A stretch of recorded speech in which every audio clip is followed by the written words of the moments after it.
You know, today's episode is painfully relatable. I totally get how Anya feels. As long as it's not a failure, it's a success.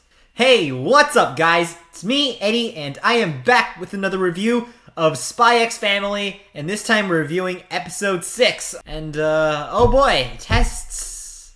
I'm actually one of the few people that perform better under test-like pressure than without. I suppose the anxiety sort of, like, supercharges my ability to focus, because otherwise, I really don't focus.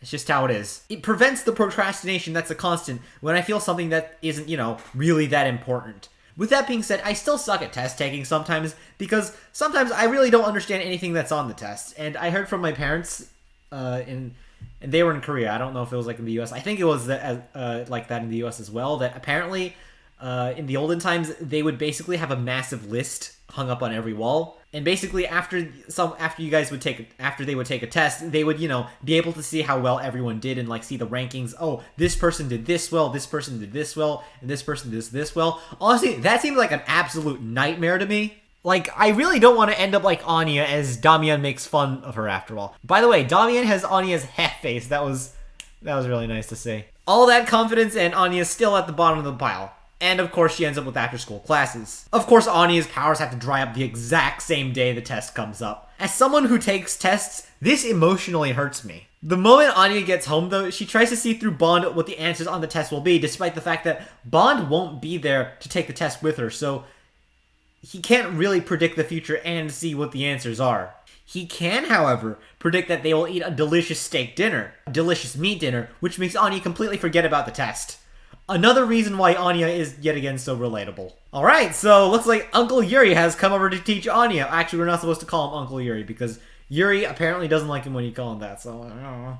Honestly, I expected him to be more of an effective tutor based on yesterday's preview, but I guess not. It actually takes quite a bit of coaxing from Yor for Yuri to be able to teach Anya, the whole, do it for me. Yuri, like, sort of manipulation, unintentional manipulation that gets Yuri to, say, alright, fine, I'll do it. I love the bit where he's, like, apprehensive of teaching Anya at first and, like, calling him that guy's daughter from his previous marriage.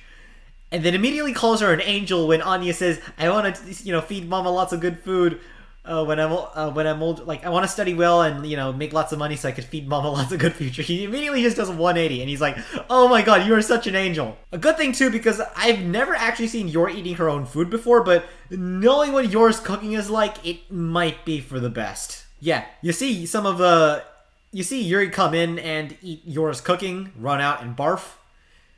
And then there are the crumbs on the floor, which, of course, Bond starts eating the crumbs. And when Lloyd comes back in, the first thing we see is that Bond is on the floor, passed out cold. So, yeah, Anya, you might want to feed your mom when she's older. Just saying.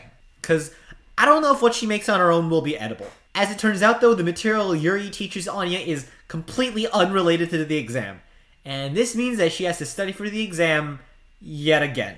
Tests. I hate tests. By the way, I just seeing this, I just remembered that Eden Academy isn't just for elementary schoolers, but also for middle schoolers and high schoolers. Like, we saw the uniform for the girls, I think, and I thought that was really interesting. I really do wonder if we'll ever see Anya wearing, like, the long uniform, the one with the skirt. Who knows? Maybe eventually. But yeah, this might be the first time we've seen the upperclassman uniform pattern. The middle school girl uniforms have a dress, and I don't know. I wonder if Anya is ever going to wear that. I feel like that picture of Anya saying that she could do it to Lloyd is pretty much how my parents view me. You remember the last time Lloyd infiltrated the school and I said he would run into someone else doing the exact same thing? Well, guess what? In today's episode, that is exactly what happens. Here it is, folks. Daybreak. The anti-Lloyd. Not just in his mind, but in his mannerisms and the way of doing things, too. I really like this guy. I hope we can see more of him in the future. Lloyd actually comes in clutch and helps Daybreak out, knowing that it'll help him out, too. Daybreak, it seems, is a complete amateur, from breaking glass to enter, to writing down the mission on his hands. In the end, even as Lloyd acts, pretending to be, passed out on the ground because he failed to hit a vital spot, he can't help but yell out, "You are such an incompetent spy. That's not how you do that," to Daybreak. This actually works in Lloyd's favor, however, because he basically comes up to the teacher, actually Lloyd, and says, tell the world my name to Lloyd. Again, I really hope we see more of Daybreak in the future, and I'm convinced we will, because just look at the guy. We're definitely seeing this more of this guy in the future.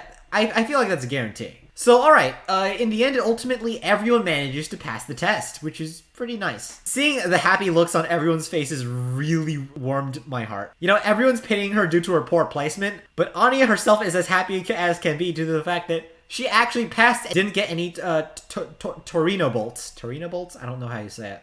Again, Anya, very relatable. You know, I feel this Anya moment on somewhat of a personal level, especially in some of the harder classes. I mean, maybe it's just because I'm in college, like, admittedly, it is a little bit different. There are some classes, and this is with everyone, that you're just not going to get, and you just have to, like, scrape by and survive. But, yeah, sometimes getting a passing grade is a really good feeling.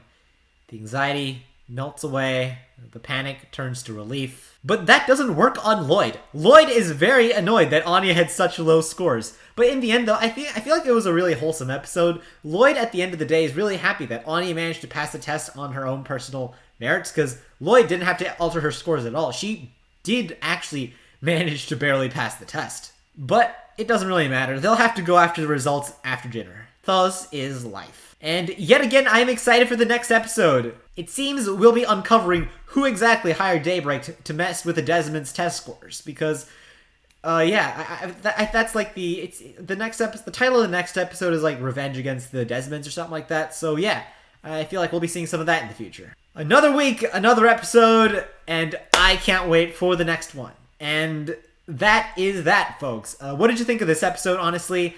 Please leave a comment in the comment section below explaining what you did. And if you haven't done so, please leave a like and subscribe to the channel if you haven't done so already. And smash that bell so you can get all the results. The uploads. Sorry. Ugh. Anyhow, that's it for this episode, folks. The sky's up, and you guys are awesome. I'll see you all in the next episode. Bye.